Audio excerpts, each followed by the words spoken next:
ਜਲਾਲਪੁਰ ਜੱਟਾਂ ਦੇ ਦੋਸਤੋ ਭਾਈ ਆ ਇਹਨਾਂ ਝੋਟੀਆਂ ਉਹਨਾਂ ਨੂੰ ਪਸੰਦ ਆਈ ਹੈ।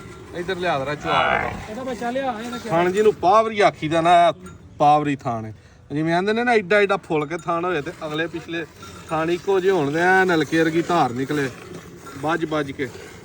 ਝੋਟੀ ਦੀ ਆ ਚੌਥੀ ਪੰਜਵੀਂ ਚ ਆਈ ਹੈ। ਇੱਧਰ ਲਿਆ ਇੱਧਰ ਪਿਛਲਿਆਂ ਦੀ ਬਹਾਦਰ ਆ।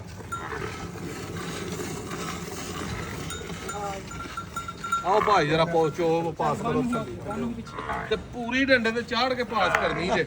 ਮੈਂ ਤੇ ਪੈਦਲ ਪਾਸ ਕਰ ਛੜੇ ਬਾਅਦ ਚੋਂ ਨਾੜ ਗਿਲਟੀ ਮਰੋੜੀ ਨਿਕਲ ਆਏ। ਝੋਟੀ ਦਾ ਸ਼ੌਕ ਰਾ ਸਾਰੀ ਕਾਲੀ ਸਿਆਹ ਮੁਸ਼ਕੀ ਐ ਕੁੱਟੀਆਂ ਸਿੰਗੀਆਂ ਤੇ ਪਿਛਲੇ ਹੀ ਚੋਵੋ ਜਾਂ ਅਗਲੇ ਚੋਵੋ ਜਾਂ ਪਿਛਲੇ ਚੋਵੋ। ਭਾਈ ਦੀ ਆਏ ਨੇ ਬੜੀ ਚਾਹਤ ਦੇ ਨਾਲ ਜਨਾਬ, ਪਿਆਰ ਨਾਲ ਮੱਝਾਂ ਇਹਨਾਂ ਨੂੰ 20-25 ਵਿਖਾਈਆਂ। ਭਾਈ ਚੱਸ ਆਈ, ਮਜ਼ਾ ਆਇਆ ਜਨਾਬ। ਐਵੇਂ ਨੈਟ ਤੇ ਇਹਦੇ ਨਹੀਂ ਚਵਲਾ ਮਾਰੀ ਜਾਈਦੀਆਂ ਵੀ ਗੱਲਾਂ ਹੀ ਨਾਦਰ ਭਾਈ ਨੇੜੀਆਂ ਕਰੀ ਬੜੀਆਂ ਜਾਂਦੇ ਬਿਹਤਰੀਨ ਮੱਝਾਂ ਪਤਾ ਲੱਗਿਆ ਇੱਥੇ ਆ ਕੇ। ਮੱਝਾਂ ਨੇ ਇੰਜ ਦੀਆਂ ਮੱਝਾਂ ਜਿੱਦਣ ਇਕੱਠੀਆਂ ਕਿਤੇ 20-25 ਦੇਖੋਗੇ ਨਾ ਕਿਸੇ ਵਪਾਰੀ ਕੋ ਤੇ ਮੈਨੂੰ ਫੋਨ ਕਰਕੇ ਲਾਜ਼ਮੀ ਦੱਸਣਾ ਵੀ ਇੱਥੇ ਵੈਤਰੀ ਮੱਝਾਂ ਬੱਜੀਆਂ ਵੇਖ। ਨਾ ਭਾਜੀ ਵੱਧ ਤੋਂ ਵੱਧ ਆਈਟਮ ਵੱਧ ਤੋਂ ਵੱਧ। ਇਹ ਝੋਟੀ ਏ ਇੱਧਰ ਲਿਆ ਜਰਾ ਕੈਮਰਾ। ਲਾਹ ਥੱਲੇ ਇਹ ਝੋਟੀ ਵਹਾ ਇੱਧਰ।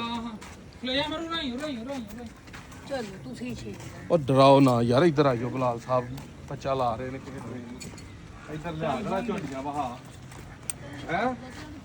ਕੈਸੇ ਥਣ ਚੱਡੇ ਲੱਗੇ ਨੇ ਕਰਮਾਂ ਵਾਲੀਆਂ ਨੂੰ, ਗਾਡਰ ਵਰਗੇ ਸੀਪੇ। ਆਪਣੀ ਕਿਸੇ ਮੱਝ ਨੂੰ ਟੋਟਵਾ ਚੱਡਾ ਲੱਗਾ ਹੋਏ ਤੇ ਮੱਝ ਦਾ 1 ਰੁਪਈਆ ਨਹੀਂ ਲੈਣਾ। ਉਹ ਭਰਾ ਕਿਸੇ ਵੀਡੀਓ ਦੇ ਵਿੱਚੋਂ ਵੇਖ ਕੇ ਸਾਬਤ ਕਰੇ। ਬੰਦਾ ਚੋਂਦਾ ਨਹੀਂ ਸਵਾਲ ਨਹੀਂ ਅਸੀਂ ਨਾਲ ਹੀ ਜੇ।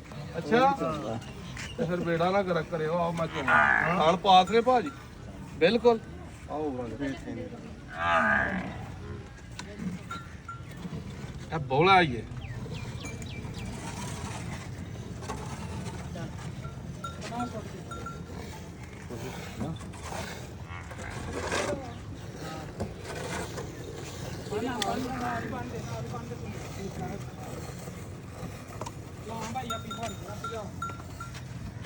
ਝਗਲਾ ਆ ਬਾਲਟੀ ਚ ਝਗਲਾ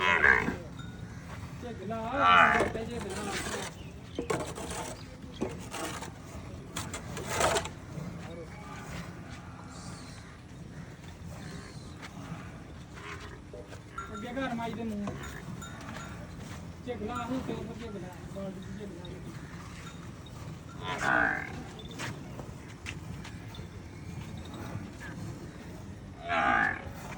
ਚਿਕ ਦਿਓ ਥੋੜੀ ਜਿਹੀ। ਜਿੰਨੀ ਦੇ ਲੈ ਮੂੰਹ ਚ ਪਾ ਪੁੱਤ। ਇੱਥੇ ਕਿਹੜਾ ਇਹ ਪੂਰਾ ਆਇਆ ਦਾ ਬੱਚਾ ਛੱਡ। ਚੱਲ ਲਾ ਕੱਟ ਇਹ ਸਾਰਾ ਇੱਥੋਂ ਸੁੱਜਿਆ ਲੋ ਨਾ।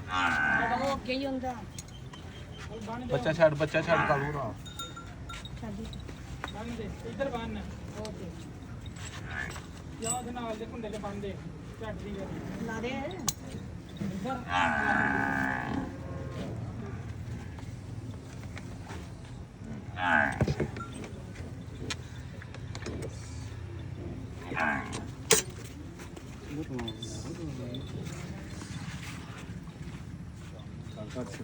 ਪੰਜਵੀਂ ਚ ਆਈ ਹੈ ਸਾਡੀ ਕੋਲ ਇਹ ਕੁਟੀਆਂ ਵਾਲਾ ਹੀ ਕੇਸ ਹੈ ਤੇ ਸਿਰਫ ਸਫਰ ਦਾ ਇਹ ਦੇਖੋ 8ਵੇਂ 10ਵੇਂ ਦਿਨ ਨੂੰ ਜਾ ਕੇ ਆਪਣੇ ਪੂਰੇ ਡੰਡੇ ਸਰਵਿਸ